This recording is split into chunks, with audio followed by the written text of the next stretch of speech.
Vidím, že prodejna je nabitá spoustou věcí. Zkus nám ji trošku představit.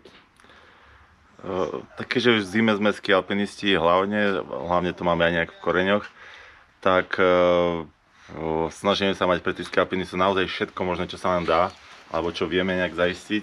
Takže od nejakých úplne totálne extrémnych pretekových vecí, ktoré samozrejme dneska bežia, až po nejaký normálny ski alp, klasický a aj do istej miery freeridové topánky a podobne lyžiarky, lyže, ktoré môžu naozaj využiť aj do toho prašanu. Samozrejme, no prašan nám trošku chýba tento rok, no ale čo sa dá s tým robiť, to znamená, že naozaj úplne ultra ľahký topánok až po 130 flexové topánky, ktoré sú naozaj super na lyžovačku aj kde niekde inde v teréne a proste na to, aby si človek užil lyžovanie.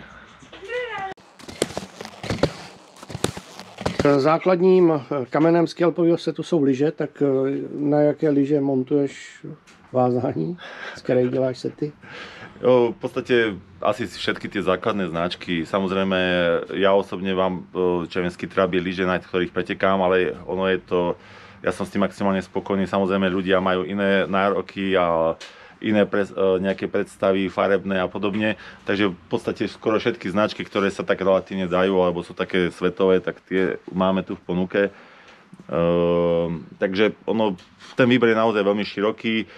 Vôbec sa nesnažíme byť tu nejaký taký, že máme všetko len pretekové alebo niečo podobné, pretože to je naozaj ohromne úzka skupina ľudí. Takže ľudia si môžu vybrať s tým, že v podstate do nejakej šírky 92, 96, viac zatiaľ nejde. Je na tom s vázáním? Ja sa skôr zameriavam naozaj na ATK, pretože táto firma má aj veľmi pekné výrobky, aj pre vlastne široký sortiment pre všetkých ľudí z ski alpe, ktorí sa niekde pohybujú.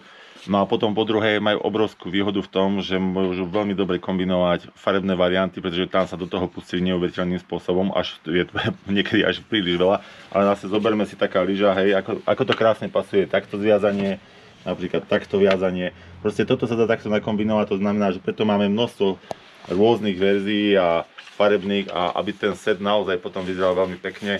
A je veľmi zaujímavé sledovať to, ako ľudia, keď im to tak ukážete a položíte to viazanie na to, ako na to reagujú a ako naozaj chcú mať taký ten set naozaj veľmi pekne vyskladaný. Nejenom ATKčko, na který jsme se dívali, ale v nabídce je určitě... V podstate mám skoro všetky značky. Samozrejme tie ostatné firmy nemajú až taký široký sortiment a hlavne tie farebné varianty. Ale sú to aj nejaké novšie veci, ktoré vlastne či už Tiroli alebo vlastne pre Fischer, čo robí na nejaký najnovší Dynafit, ktorý je vlastne taký odľahčený a v podstate cenovo najpríjemnejší, alebo potom aj také tie freeridovejšie veci pre tých z takých skalných, ktorí si myslia, že čím väčšia hmota, tým pevnejšie to drží. Asi tak. Takže v podstate od ultra ľahkých až po v podstate tých najťažších.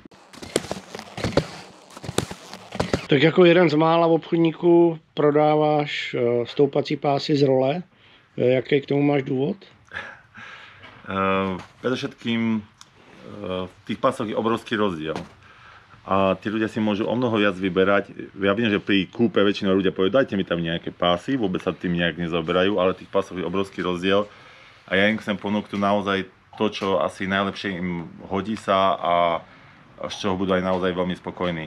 Samozrejme je s tým trošku viac roboty, ale ja veľmi som rád, že zákazníci to ocenia a naozaj to potom využijú na kopcoch a sú s tým naozaj spokojní.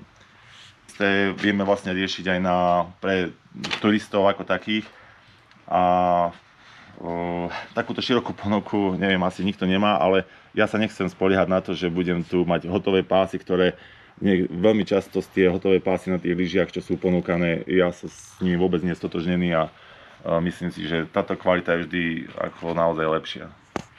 Tak určitě pásy potřebují servis, tomu to taky nabízí svým zákazníkům? Tak ako to je taká jedna z tých takých hlavných vecí, ktorý ako tým zákazníkom to viem dať, pretože s tým chce málo kto zabávať. A nie veľmi doporučujem doma sa s tým zabávať, pretože poprvé si zašpinia všetko dookola, nevedia ako s tým robiť a podobne. Ale my v podstate, ja to robím pomocou takejto elektrickej špachtle, kde to vlastne celkom relatívne dobre ide dole, kým to lepidlo samozrejme nie je veľmi staré, lebo tedy sa s tým človek veľmi potrápi. A potom vlastne nanášame lepidlo z takýchto pások, takže tá vrstva toho lepidla je naozaj veľmi rovnomerná, ale samozrejme treba vedieť, ako sa to prežehluje a ako dlho a tak ďalej. Takže, ale to už je prostě lety vyzkoušený know-how, který... To už tak sa snať na tie roky sa človek naučí, ale fakt... Máš na půjčení setu? Tak my sa pohybujeme na tom čísle nejakých medzi 30 až 35 kusov. Teraz práve chceme montovať niečo nové, ešte domontovávať najnovšie modely od Fisheru, ktoré vlastne kombinujeme s takýmito úplne extra dobrými topánkami, alebo v podstate od Fisheru takéto niečo. Takže vlastne toto tu naozaj pre tých ľudí, ktorí chcú si vyskúšať aj najnovšie veci a aj naozaj takú, by som nepovedal, že cenovo aj trošku vyššiu triedu, tak si to môžu vyskúšať úplne najnovších veciach. Ale neznamená to, že aj tie modely, ktoré máme vlastne ostatné, ja sa skôr zameriavam na to, aby sme tu mali modely naozaj také, ktoré by som doporučil zákazníkom. Nie úplne základné modely, tie v podstate v požičovni ani nemáme. Je jedna vec, celkovo v scalpovom oblečení, tak ako vlastne aj v iných športoch, voliť tenké verzie oblečenia a radšej niekoľko vrstiev a kombinovať to. Vôbec neriešiť takú tú, že pre istotu, aby mi bolo vždy teplo, niečo podobné.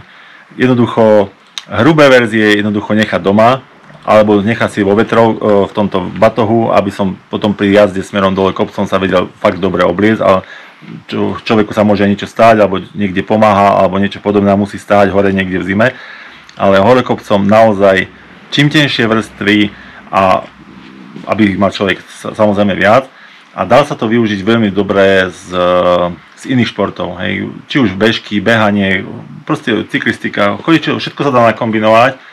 Takže naozaj tenké termoprádlo, druhá vrstva, ktorá dýcha a podľa možností vôbec nemusí byť nejakými s membránami alebo niečo podobné, vetrúodolné. Na to skoro každý športovec by mal mať nejakú šušťakovú vetrovku, ktorú viem, keď fúka alebo nefúka, podľa toho si to viem obliecť, je väčšia zima, oblečen si a tak ďalej, ale viem v tom aj športovať, ide o to, aby som sa v tom nespotil navyše.